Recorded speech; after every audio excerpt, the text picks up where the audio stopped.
उन्हाळ्यानंतर मस्तपैकी पाऊस पडला. इथं बघू शकता एक पक्षी येऊन बसला आपल्याकडं. आपण त्यांना घरं पण केली तिथं असे. आणि पाऊस बघू शकता. आपण एक विषय दाखवत होता, भरपूर उन्हाळा या पक्ष्यांनी बघितल्यानंतर आता पावसात मस्तपैकी आनंद घेत वर बसलेत. बघू शकता किती आहेत.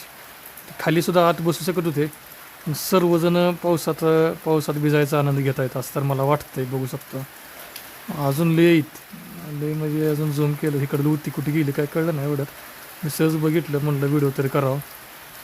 चला यांना पण जरा गारवा भेटला म्हणायचा. इकडं तिकडं बघते ती. ओहो ओहो इकडं आहे ती, इकडं आहे ती. हे मौसम की बारिश, ती पण मनात गाणं म्हणत असतेली. मौसम मस्ताना. ए बघा रे इकडं बघा, लय लाभ आहे आता बघा. झूम आउट करतो, कळणार पुन्हा इथून. आपल्याकडे पण एक पक्षी न चिमण्या बिमण्या इथं राहायला, हे ते एक राहायला येऊन सुद्धा इथं बसलाय. चिमणीच दिसते बहुतेक. तिला घर केलं आहे तिकडं.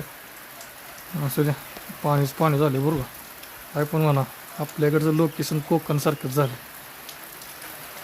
असा निवांत बसावर. कोंबडा एक ओरडतोय, त्याला एक दिवशी खसाकणारच आहे. प्रत्येक वेळा व्हिडिओत त्याचाच आवाज येतोय. आहे का, मौसम की बारिश गाणं म्हणत असणार ते मनातल्या मनात. तुमच्याकडे पाऊस आहे का नक्की कमेंट्स करून सांगा. ए ओरडू नकोस.